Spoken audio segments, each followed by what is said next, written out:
Escucha En el Radar, episodio 36, con Marco Eliud Girón, diputado del Partido Libertad y Refundación, moderado por el periodista Rodolfo Colindres Erazo. Elimina los 5 tipos de dolor con Iboprodol Ultra, fórmula única. Saludos amigos, gracias por acompañarnos en un nuevo episodio de el podcast En el Radar de Radio América.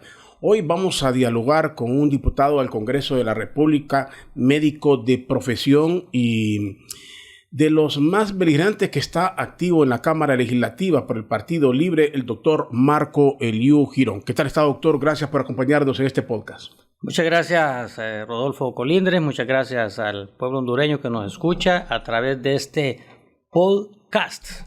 Espero que lo haya dicho bien, ¿verdad? Porque son palabras difíciles, pero que debemos de ir aprendiendo este tema de redes sociales y todo lo que se va manejando a través de las redes, que ahora está punteando sin dejar a un lado la radio, que es lo que escuchamos cuando vamos manejando, ¿no? Ponemos el dial y ahí ponemos Radio América, ¿verdad? Así que un saludo a todo el pueblo hondureño. Y muchas gracias por la invitación. Gracias a usted, doctor, por acompañarnos.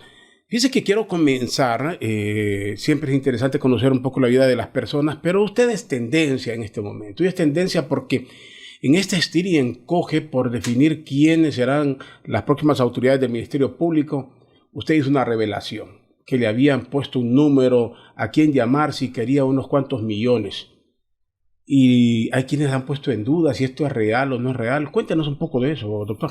Bien, en primer lugar, el pueblo hondureño, la gente tiene derecho a creer o a no creer, ¿verdad? Vivimos en una sociedad de la duda, de la sospecha, de la desconfianza, pero lo que me ocurrió a mí fue real, totalmente real.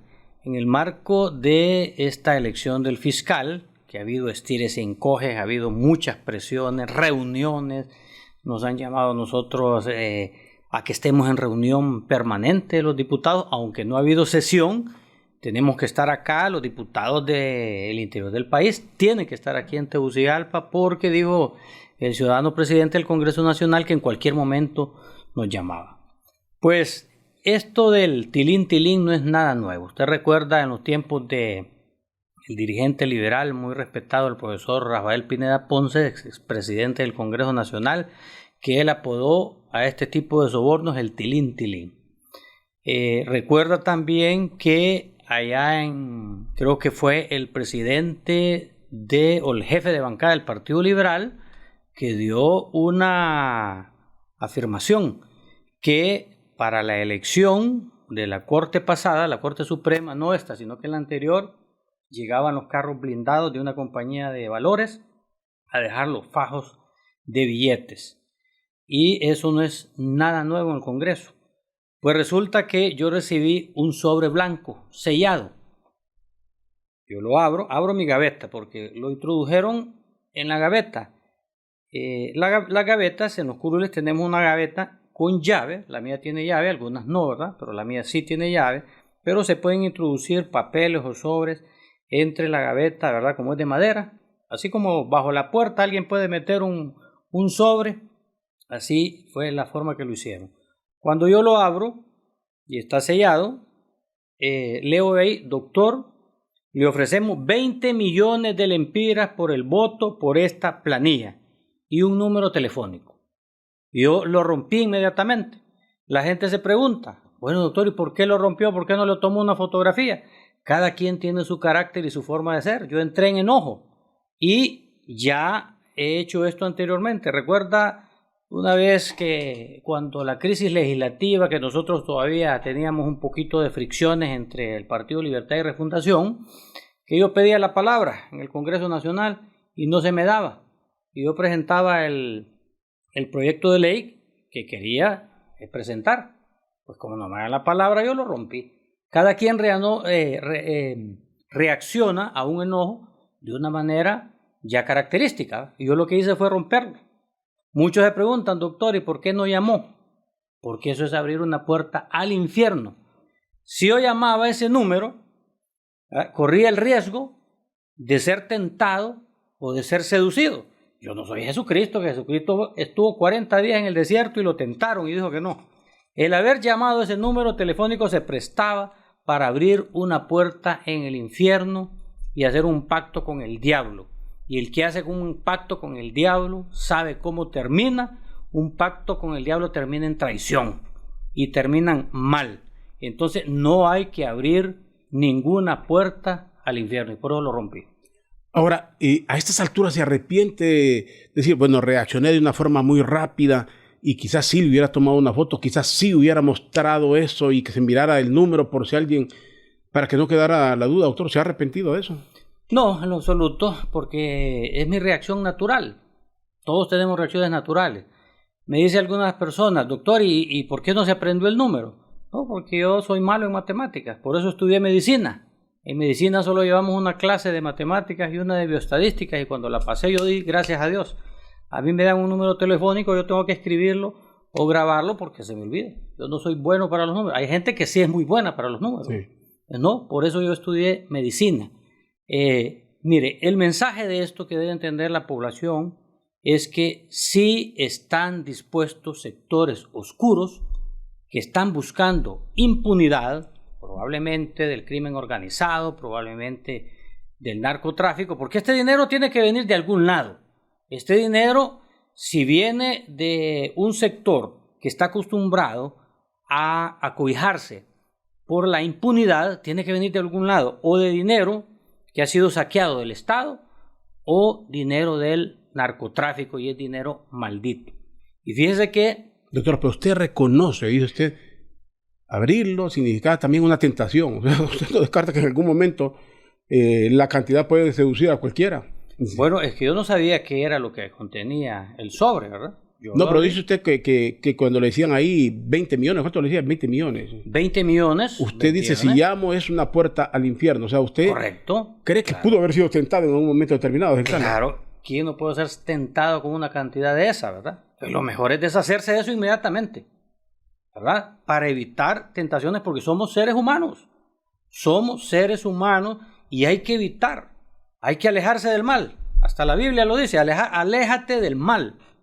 El sabio se aleja del mal, dice la Biblia. Entonces lo mejor era romperlo. ¿Para qué hacer una llamada donde iba a haber una comunicación, donde iba a haber probablemente dudas que yo iba a preguntar de quién se trataba, quiénes eran? Entonces evitar, eso es hacer pactos con el diablo, y lo mejor es evitarlo. ¿Cruzó por su mente eso, doctor? ¿Cruzó o en algún momento decir también una broma de mal gusto de alguien para ver si cae el doctor? A ver si cae. ¿Se le cruzó que también podría hacer eso o no? Fíjese que sí, claro que sí. Pero cuando yo hago público esto es por una razón. Es cuando, días después de que yo abro ese sobre y lo rompo, el Partido Nacional hace una propuesta de que la votación sea secreta. Ahí yo me preocupo. Y ya le doy la veracidad de que no es una broma. Porque si la votación llegara a ser secreta, entonces sí se presta para comprar votos, para comprar conciencias y para comprar diputados, como se ha hecho anteriormente. Ahí es donde yo pongo la voz de alarma y sí le doy veracidad a la nota, y yo informo al coordinador general Manuel Zelaya Rosales de lo que está ocurriendo, y él, junto con la presidenta Xiomara Castro, que es la mujer más informada del país, y su cónyuge, su esposo, el expresidente Manuel Zelaya y asesor presidencial, estaban enterados también. Y solo quiero decirle esto, que el presidente Zelaya hizo un Twitter donde él menciona que en el 2016 y anteriormente, él daba unas fechas ahí cuando se eligió la corte anterior, hubieron diputados de nuestro partido que se vendieron, y puso la cantidad ahí, puede buscar el tuit del presidente Manuel Zelaya Rosales, y ahí él habla de cantidades, y habla de que en este momento hay una huaca de 100 millones de lempiras. Y si lo dice él, es porque maneja información de que tienen algún sector interesado, que puede ser del crimen organizado, que puede ser del narcotráfico, que puede ser exfuncionarios metidos en actos de corrupción, que estén interesados en tener un fiscal para buscar protección. En el fondo lo que andan buscando es protección y andan buscando inmunidad, contrario a lo que quiere el pueblo hondureño, que el pueblo hondureño quiere justicia. Ahora, en esas variables, doctor, y en el pasado se señalaba al poder mismo. que los ofrecimientos y la compra de diputados venían del poder. ¿No descarta usted, se podría dar que también el poder aquí busque, si hay grupos por un lado, que existe el poder por otro, queriendo también lograr votos mediante ese mecanismo? Bueno, fíjese que en este sentido, nosotros tuvimos anteriormente una elección en este Congreso Nacional que fue los magistrados de la nueva Corte Suprema de Justicia, y se hizo de forma transparente, se hizo, si bien es cierto, se hizo en la noche, pero ante los medios de comunicación, y no se dio un centavo. Ningún diputado puede decir que le ofrecieron o que dieron dinero para elegir a la nueva Corte Suprema de Justicia, a diferencia del anterior, que sí fue secreta la votación, y de acuerdo a lo que está saliendo allá en las Cortes de Nueva York, sí hubo dinero para comprar diputados, y también salió una declaración muy grave en los Estados Unidos, que para la elección de un presidente del Congreso Nacional también hubieron narcodólares. Allá está saliendo en la Fiscalía de Nueva York, y aquí ni siquiera lo investigaron de oficio. Ahora, al salir esto públicamente, no ha salido otro diputado que diga, a mí me apareció también este sobre. Es que comenzaron a aparecer, o solo era como usted o había más sobres. Entenderíamos que si se buscaban votos, tiene que aparecer otro diputado que diga, a mí también aquí me apareció un sobre, pero nadie ha hablado sobre esto, doctor. Fíjese que yo no creo que yo sea el único que le hayan hecho algún ofrecimiento. Hay rumores de pasillo de que a otros diputados les han ofrecido, pero sus razones tendrán por no decirlo públicamente. Pero sí... O que lo están analizando, si lo aceptan o no. Si no lo dicen, hay dos cosas. O si hacen, no quieren caer en el bulto, o si están analizando o cayeron en la tentación, como usted mismo señalaba. Bueno, esperemos que no vayan a aceptar ningún tipo de soborno, porque el pueblo los está observando, está la prensa, están ustedes de auditores, está el pueblo hondureño vigilando también, y todo aquel diputado. En el caso nuestro, de Libre, hemos votado en bloque.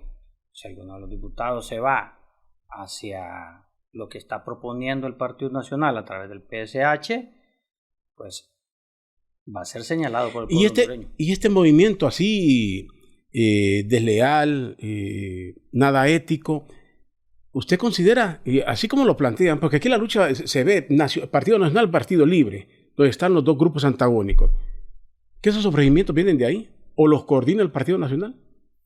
Mire, tradicionalmente lo que ha sucedido es que el Partido Nacional lo secuestró una banda de delincuentes. O sea, el nacionalista de a pie no tiene la culpa. Si yo soy médico, yo veo nacionalistas liberales y de Libre de todos los partidos y platico con ellos.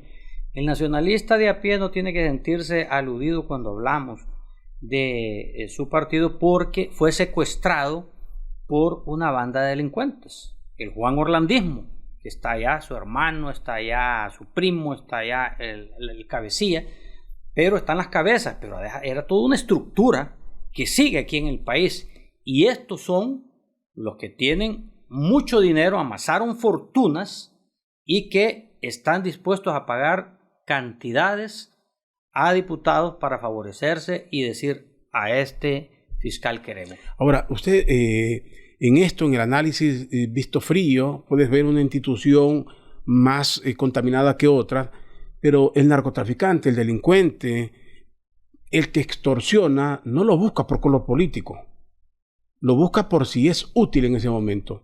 Lo que le quiero decir, igual que secuestraron al Partido Nacional, tendrán de otros partidos también, ¿o no?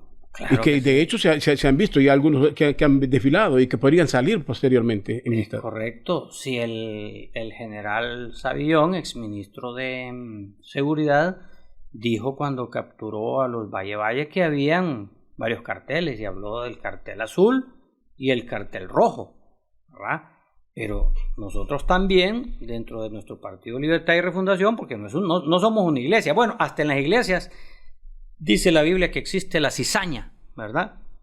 Se nos pueden meter personas ligadas al crimen organizado. Por eso nosotros en las próximas elecciones internas Es más, su servidor va a proponer de que cada candidato, porque nosotros tenemos muchas corrientes, y ahí en una corriente nos puede meter alguna persona relacionada al narco.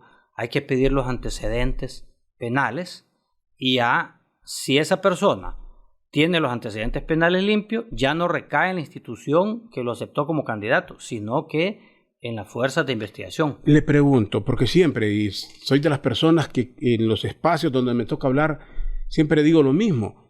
¿Y esa unidad de política limpia qué es? ¿Un elefante blanco? ¿Una figura decorativa? ¿A qué le llaman política limpia? ¿Qué es lo que investiga esta institución?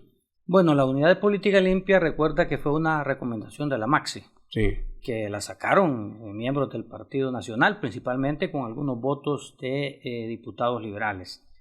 La unidad de política limpia tiene 3 representantes de los 3 principales partidos. Creo que ahorita falta uno.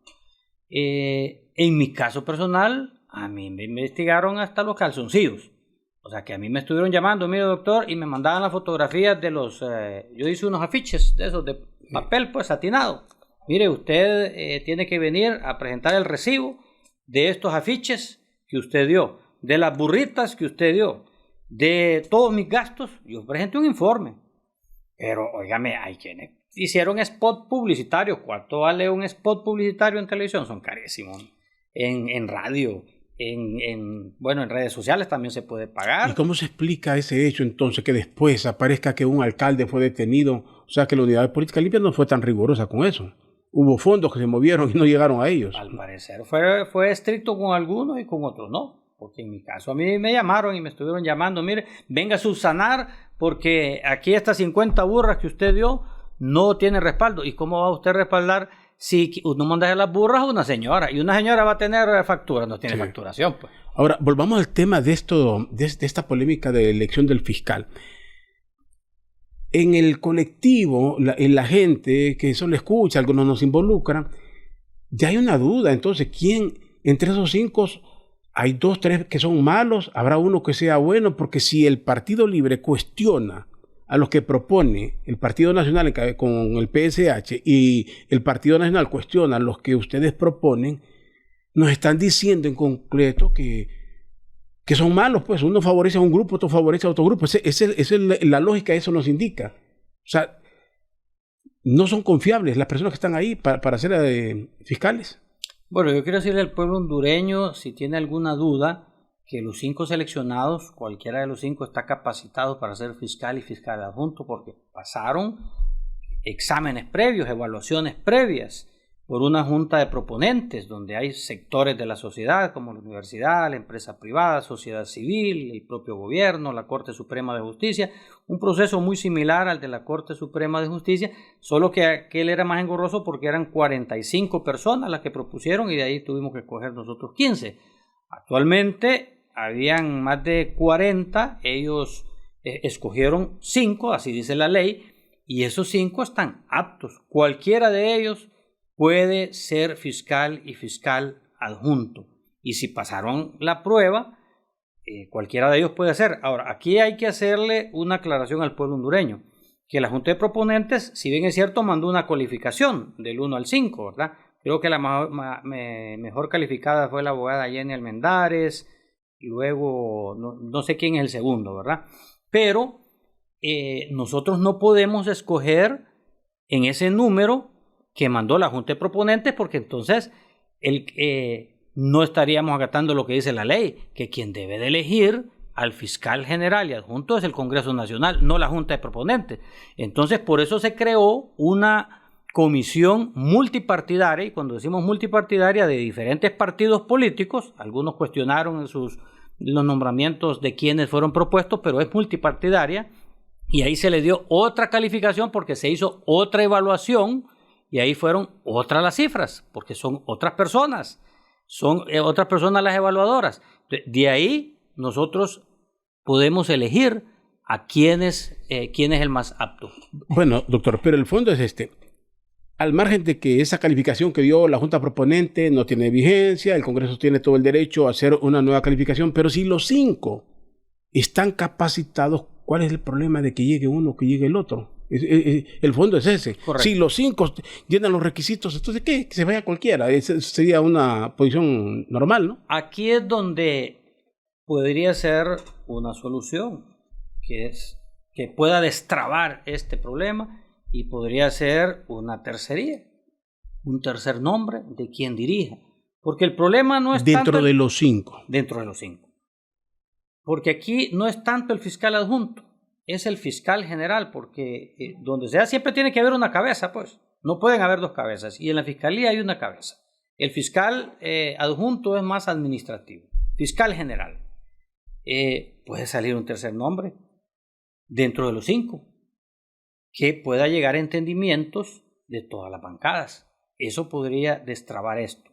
Mientras tanto, hay otras estrategias para que no se quede sin justicia el pueblo hondureño, porque el ex fiscal se fue para Nicaragua, a la Corte Centroamericana de Justicia, que si a mí me pregunta, una vez me di cuenta que existía, cuando estuvo un abogado, no recuerdo, que fue vicedecano de la Facultad de Derecho, pero de ahí el hondureño común no sabía de la existencia de esa Corte Centroamericana de Justicia, y pregunta de qué me sirve a mí la Corte Centroamericana de Justicia más que para pagarle a alguien que esté allá en Nicaragua. Y otros piensan que fue muy buena jugada de Oscar Chinchilla irse a Nicaragua para evadir un probable requerimiento de los Estados Unidos. Que fue en común acuerdo, porque eso fue negociado desde el pasado, entre todos. O sea, le habían otorgado ese puesto, ya estaba desde hace 10 años, y tenía un permiso de 5 años. Sí. Pero se lo tenía calladito porque nadie, o sea... No, si se conoció, recordamos, la noticia se conoció. Se conoció, claro que sí. Es más, muchos cuestionamos por qué le anticipaban una chambita a alguien, por qué se le anticipaba. Y siempre sabemos que todos tienen algún padrino. Ya se fue la señora Vera Rubí, que era la hermana del fiscal que había salido y que había dejado mala huella también en el Ministerio Público, ¿no? Así es. Es una historia que no se puede cambiar. Así es. Ahora, doctor, usted decía, no se puede dejar ni se puede seleccionar los calificativos que haga o la calificación que hizo la Junta Proponente, porque el trabajo les corresponde a ustedes. Correcto. Pero hay otra realidad, es que ni a ustedes los dejan, porque se sabe que la elección del fiscal está fuera del Congreso y son gente poderosa que siempre han negociado los que deciden, y al finalmente ustedes los diputados se vuelven obedientes y no deliberantes. Dígame si me estoy equivocando en esto o si la percepción sigue teniendo vigencia. Mire, la verdad es que en este caso cada bancada tiene sus representantes en la mesa del diálogo. En el caso del Partido Libertad y Refundación es el diputado y secretario general Carlos Zelaya, hermano del presidente o expresidente Zelaya, y está el jefe de bancada Rafael Sarmiento. En el Partido Nacional está en la mesa de diálogo Tomás Zambrano, que es el jefe de bancada, y en el Partido Liberal está Mario Segura, y tienen autorizado también al vicepresidente del Consejo Central Ejecutivo del Partido Liberal. De los otros partidos sí yo desconozco quiénes estarán representando, ¿verdad? Pero básicamente son las tres fuerzas políticas las que están tratando de ponerse de acuerdo, y yo sigo insistiendo que el diálogo debe de persistir y continuar, porque fiscal va a haber, tarde o temprano, fiscal general de la República va a haber. Elimina los 5 tipos de dolor con Iboprodol Ultra, fórmula única. Ahora, le cambio de tema, doctor. Usted primera vez que llega al Congreso Nacional, tuvo una participación activa durante la campaña, el tiempo de COVID, mucha gente se dio a conocer ese papel protagónico. ¿Soñó, se vio como diputado y en aquel momento qué pensaba? ¿Cómo se le ocurrió que quería llegar a ser diputado? Bueno, yo he estado en política desde los 15 años. Tengo más de 35 años de estar en política, ¿va? O sea que yo ya tengo más de 50 años de edad. Y esta era mi tercera participación como candidato a diputado dentro del Partido Libertad y Refundación. O sea, soy fundador del Partido Libertad y Refundación, vengo del Partido Liberal, y hasta la tercera vez, dice, la tercera es la vencida, yo llegué al Congreso Nacional. O sea, es una lucha larga para llegar al Congreso Nacional, y coyunturales también, ¿verdad? Porque hay personas que se lanzan la primera vez y llegan al Congreso Nacional. Yo tuve que luchar 12 años para llegar. Luchó 12 años. al ganar el Partido Libre, ¿pensó en la diputación o pensó que siendo médico también tenía la posibilidad de ser ministro de Salud? ¿Se le cruzó por la mente? Mire, lo del Ministerio de Salud lo hablamos con el asesor presidencial al inicio del gobierno. Y él me dijo claramente, te necesitamos en el Congreso Nacional. Pero sí aspiró usted, sí le hubiera gustado ser ministro de Salud. Al inicio sí, lo hablamos con el expresidente Zelaya. Claro que sí, porque yo tengo una especialidad en salud pública, en urgencias médicas, y quería apoyar a nuestro gobierno en ese sentido, ¿verdad? Pero no se dio, y ahora estamos apoyando las políticas de la presidenta Xiomara Castro de Zelaya en lo que respecta a su gobierno, ¿verdad? En todos los temas dentro del Congreso Nacional. Ahora, hay una pugna muy fuerte con el actual ministro. Y es bien difícil, como digo, una cosa es lo que uno observa, lo que escucha una parte, escucha de los otros, pero hay un punto que es el que debe prevalecer. Estar en el puesto al doctor Mateo no depende de él, depende de la presidencia. ¿Por qué se mantiene ahí? Bueno, eso solo la presidenta Xiomara Castro lo puede saber, ¿verdad?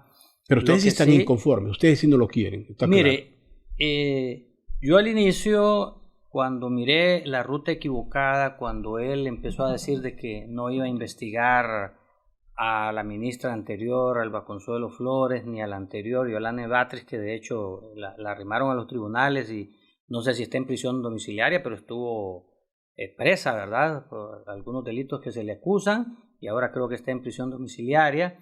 Cuando él dijo en televisión que él no iba a investigar a su antecesora porque sus hijos eran amigos de ella, o sea, es una decisión definitivamente equivocada, porque al no hacer cambios estructurales en la Secretaría de Salud y estar con el mismo personal que ha sido acusado de tantos casos de hospitales móviles, de sobrevaloración de mascarillas, de medicamentos, bueno, el CNA dijo tantas cosas y la Fiscalía también en algunos casos, ¿verdad?, que salieron a luz. Los actos de corrupción en Honduras, los más grandes se han cometido en el sector salud. Y al decir que va a continuar con una estructura así, yo dije, no va a haber mayor cambio. Y en efecto, no me equivoqué, porque al estar con la misma estructura, ahí está con el mismo problema. Ahora bien, yo me detuve de seguir haciendo críticas en salud, siendo médico, cuando vi llorar al doctor Matthew, con lágrimas en sus ojos, y muchos compañeros me dijeron, mira, tenés llorando al doctor Matthew, y yo dije públicamente, dejaré de mencionar al doctor Matthew porque lo vi llorar, ¿verdad?, como niño, lo que no pudo o lo que no está haciendo como hombre. Y no me volví a referir al tema del doctor Matthew. De hecho, pasaron una lista a los diputados para que sacaran de su cargo al doctor Matthew, y yo no la firmé precisamente para evitar cualquier conjetura. Quiere decir que usted miró lágrimas sinceras ahí, lo conmovió, doctor, lo tocó en lo más profundo. Mire que para mí eran lágrimas de cocodrilo, pero sí tengo entendido que alguna gente lo conmovió, pero lo que sí es lo que me estaban acusando a mí, que yo era el que lo había hecho llorar, ¿verdad? Entonces mejor dije, no lo vamos a tocar ya ni con el pétalo de una rosa. Así que tendrá que tomar la decisión la presidenta, ¿verdad?, si continúa o no. Ahora, hay varios mensajes claros que le han enviado, ¿verdad?, desde la presidencia, cuando le dicen que él no va a ser encargado de construir los hospitales, sino que le pusieron ahí a una doctora. Esos son mensajes de que no hay confianza. ¿No cree que ahí fallan dos? Perdón, doctor, yo entiendo lo que usted está diciendo y es real. Se le dan mensajes, pero aquí hay dos cosas que uno debe analizarlas. Una, la falta de valor de la presidencia de decir, bueno, no nos cumple, lo vamos a quitar. Tiene todo el derecho un gobierno de quitar al funcionario que no le sirva. Y la otra sería de él, en cuestiones de dignidad, decir, bueno, los mensajes son aquí, me retiro. O sea, hay dos partes que no están actuando con suficiente valor. Bueno, su apreciación es válida, ¿verdad? Pero, mire, estar en un lugar cuando le mandan mensajes a usted que no lo quieren tener y que ahora le dicen, bueno, ya usted no va a ser encargado de construir los hospitales, ahora el presupuesto va a ser para arreglar los hospitales, pero no lo va a manejar usted, sino que lo va a manejar otra secretaría.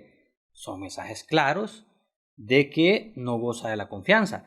Yo creo que todo esto tiene su validez. ¿Recuerda usted en el gobierno del presidente Zelaya, del 2006 al 2009, que él hizo cambio de ministros, creo que el primer año, que tenía al diputado actual, a Marlon Lares en el FIS, al profesor Pineda Ponce en Educación, a Gabriela Núñez en el Banco Central, y a otros que cuando él les pidió la renuncia, después se tiraron de enemigos del gobierno? Entonces me imagino, y usted ve ahorita un ejemplo claro, Pedro Barquero renunció del gobierno, ahora enemigo acérrimo del gobierno. Entonces creo yo de que no quieren hacer enemigos en este gobierno, ¿verdad? Me parece a mí, esa es mi apreciación. Ahora, como médico, cada persona es individual, cada quien tiene sus propios deseos, su propia forma de pensar. ¿Qué es más importante para un ministro, o debería ser, como médico?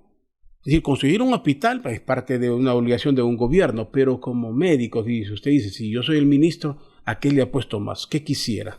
¿Cómo que quisiera que me recordaran? ¿Por haber construido aquel hospital, o por haber puesto orden, o por haber dado medicamentos? ¿Cuál debería ser la aspiración? ¿O la suya cuál sería, hipotéticamente? Mire, uno no puede, hasta esto es bíblico, uno no puede poner parcho nuevo en vestido viejo.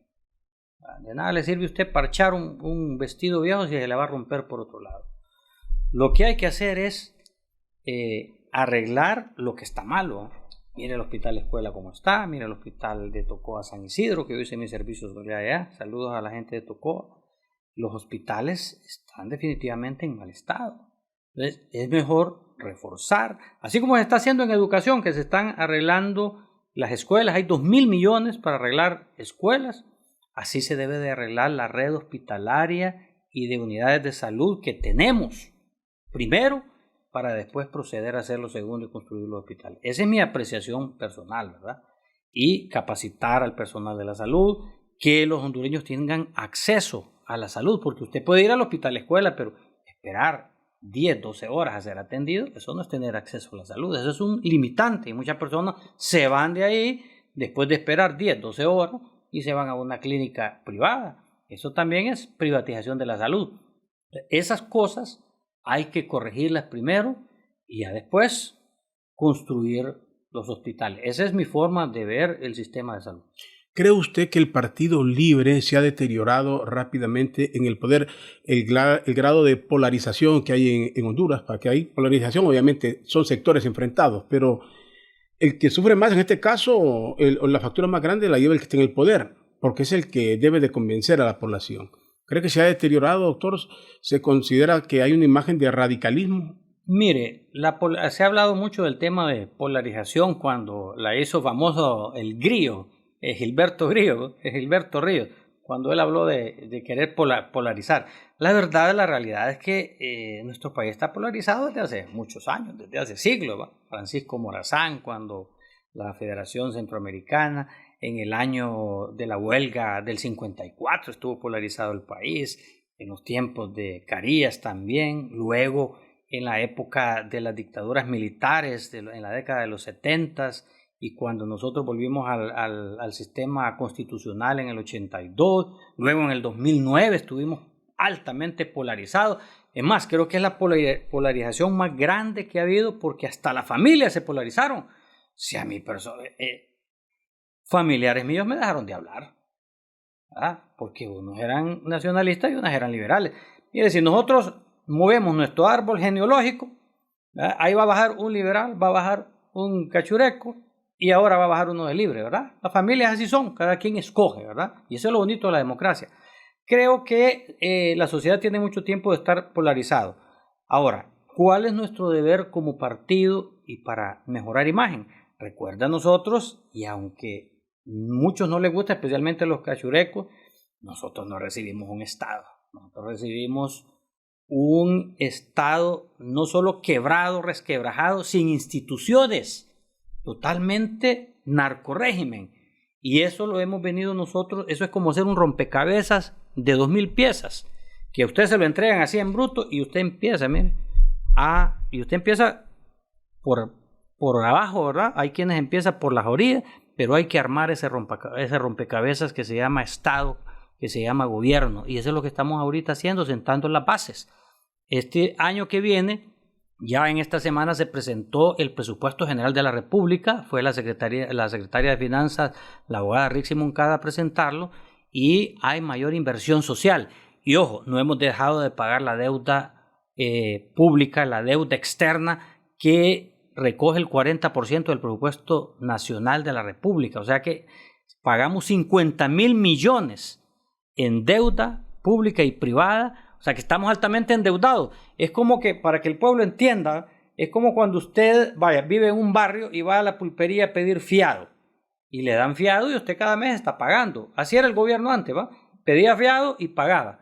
Pero viene usted y dice, déjeme abierto el libro ahí, déjeme la cuenta abierta. Y usted se va para Estados Unidos 12 años. Y cuando usted regresa de los 12 años, ese libro está así de deudas y le dice, mire, usted debe aquí 20 millones. ¿De dónde los va a pagar? ¿Y sabe cuánto es la deuda externa de Honduras? La deuda total, 20.000 millones de dólares. Óigame, si estamos pagando 50.000 millones, ¿cuándo vamos a dar pagarlo? Tal vez nuestros bisnietos terminen de pagarla. Nos dejaron endeudados y hay que pagar esa deuda, así como esa analogía que hice yo de esa persona que venga de Estados Unidos y le digan debe 20 millones, ¿de dónde los va a pagar? Los va a pagar sus bisnietos. Usted cuenta la historia de su familia, donde hasta ahí mismo sintió la división, las diferencias de criterio, de posiciones. ¿Se considera un radical usted, doctor? No, en lo absoluto, en lo absoluto. Yo he aprendido en estos 35 años de lucha a no ser radical, precisamente porque el ser dogmático no nos permite avanzar. Debemos de saber que hay diversidad, que hay diferentes formas de pensar, que la democracia es precisamente eso, pesos y contrapesos, que hay personas que no van a pensar igual que su servidor, que hay otras formas de pensar, que hay que convencer al pueblo hondureño en el electorado de acuerdo a las ideas, no de forma violenta de ninguna manera ni amenazando, ¿verdad? Pero recuerde que cuando estuvimos con Juan Orlando Hernández estuvimos amenazados. Ya a mí me secuestraron y me metieron preso y me pegaron una cachimbiada que me dejaron inconsciente y aparecí en las emergencias del Seguro Social gracias a Dios, a los derechos humanos. Si no, a mí me hubieran asesinado en el gobierno anterior. Eso no es democracia. Y algo que sí debemos de reconocer, lo que en este gobierno no ha sido represivo, ni las movilizaciones. Bueno, antes un medio de comunicación contaba cuántas protestas había, no sé cuántas protestas habían, pero ninguna de esas protestas fue reprimida. Y mire las protestas después, porque recibimos una olla de presión social.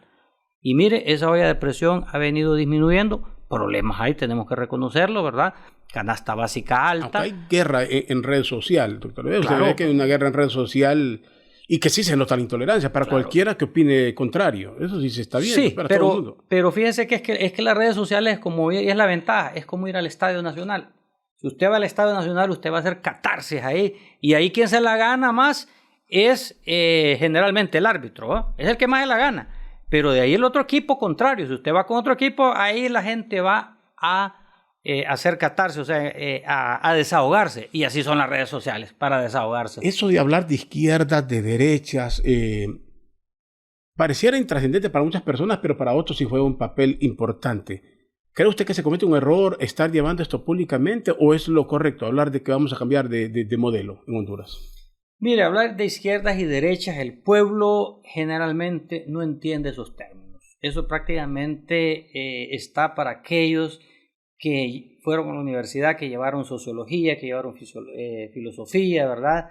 Y prácticamente los que van a la universidad y que culminan, creo que es menos del 1% de la población. A la población hay que hablarle en su lenguaje y qué es lo que necesita y darle resultados. Por ejemplo, ahorita es un fenómeno el presidente Bukele. Ayer lo visitó el emir de Qatar. Lo han visitado altas personalidades. Va a ir una comisión de Nueva York, la capital del mundo, a El Salvador, para ver cómo está obteniendo los resultados. Entonces lo que la población quiere son resultados, no de izquierdas ni de derechas, porque eso no entiende. La población lo que entiende es: este me resuelve, este no me resuelve, y eso es lo que va a pesar en el 2025 a la hora de las elecciones. Si nosotros como partido damos resultados al pueblo hondureño, vamos a ser reelectos. Si no damos resultados, vamos a ser castigados en la urna. ¿Quién podría ser en su criterio la persona, pero que más allá de las palabras a los hechos, que pueda o que intente unificar a la familia hondureña, respetando los criterios. Usted mismo lo señala cuando usted pone la analogía del fútbol. Cada quien va a apoyar a su equipo, pero si juega la selección, todos estamos en un mismo equipo. O sea, todos somos hondureños. Pero por lo menos que nos miremos como hondureños y no miremos enemigos por donde pasamos, o que su idea no sea atropellada por otro porque no le gusta cómo piensa. ¿Quién debería llamar a ese diálogo, a tratar de hermandad al pueblo hondureño? Mire, la clave de esto es la democratización del país, que haya democracia en todos los niveles, no solo cada 4 años en un proceso electoral. Bueno, nosotros tenemos nuestra esencia, ¿verdad? La consulta popular, consultar al pueblo en temas de país, un sí, un no, en varios temas importantes, ¿verdad? Pero actualmente no hay un ambiente para hacer consultas populares. Si nosotros en el próximo gobierno, el pueblo nos favorece con el voto, sí estaríamos más preparados para hacer consultas populares, consultarle al pueblo temas tan importantes. Por ejemplo, lo del fiscal general. Si nosotros estuviéramos ya en el tema de plebiscito, que el pueblo hondureño es que escoja el fiscal. Si en Estados Unidos pueblos son los que escogen los fiscales. Fíjese que yo ahí sí lo analizo, doctor, más ampliamente. Usted me lo dijo hace algunos minutos, que no conocían los que estaban ahí. No conocían. Si no los conocía usted, si no los conozco yo como periodista, que estoy diariamente en un micrófono, no sé quiénes son. Imagínese el pueblo hondureño.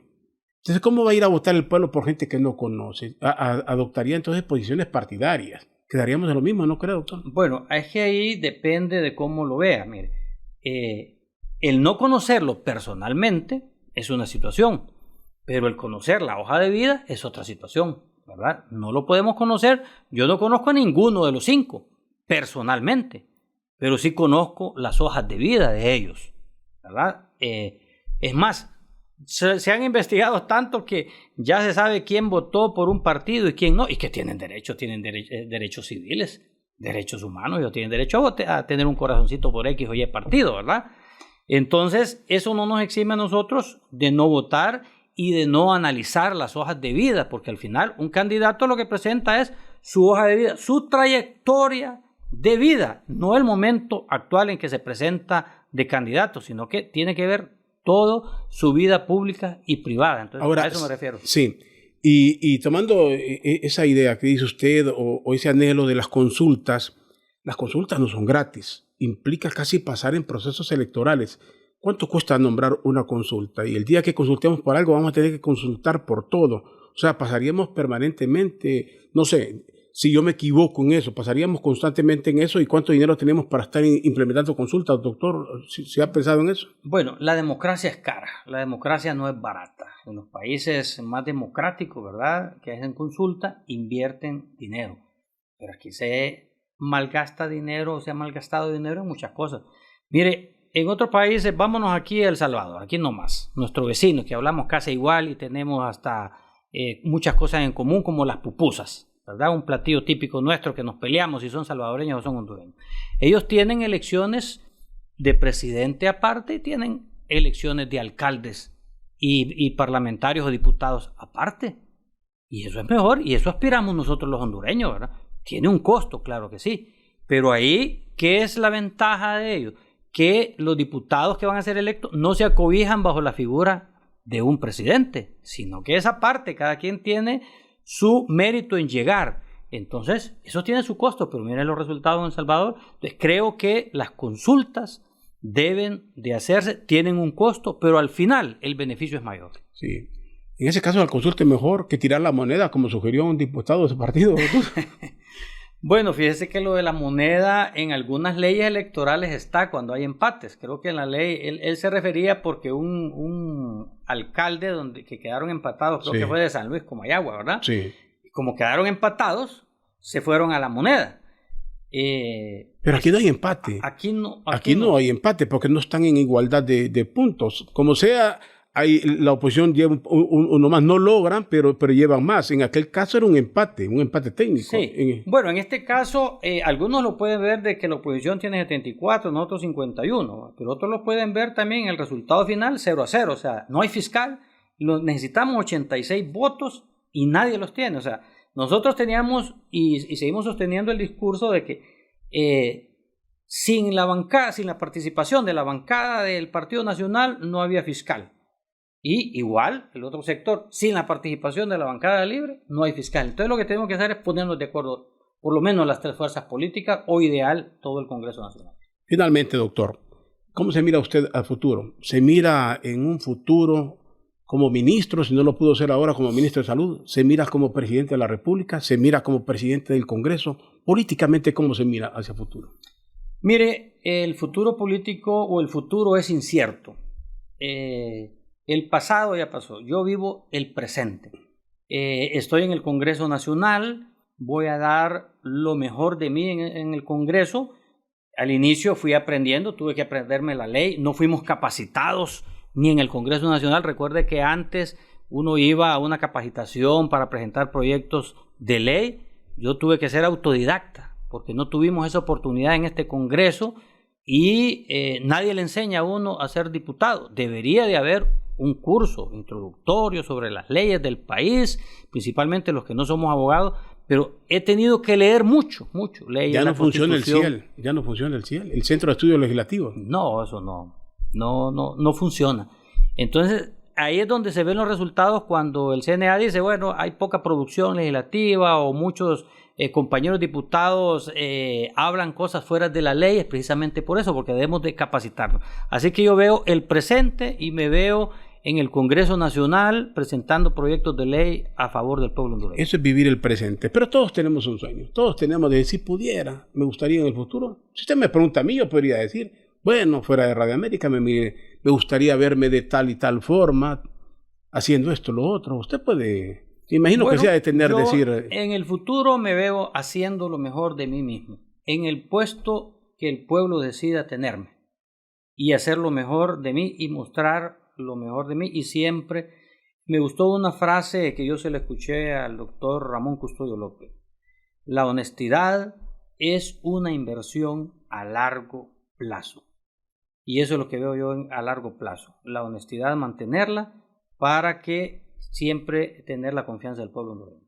Doctor, un gusto tenerlo aquí en este podcast, en el radar de Radio América, y espero seguir dialogando en cualquier momento. Los temas son vigentes en Honduras todo el tiempo. Así que gracias, doctor, por habernos acompañado aquí en el radar. Al contrario, gracias a usted, Rodolfo Colindre, gracias también a todos sus radioescuchas, televidentes y en redes sociales también, por habernos permitido y tener la paciencia de escucharnos. Muchas gracias. El doctor Marco Eliú Girón nos acompañó en este episodio del podcast En el Radar de Radio América. Gracias a todos y siempre invitados para un nuevo episodio. Elimina los 5 tipos de dolor con Iboprodol Ultra. Fórmula única. Encuéntranos en Spotify, Deezer, Apple Podcast y Google Podcast como Podcast Radio América HN y en nuestra página web www.radioamerica.hn.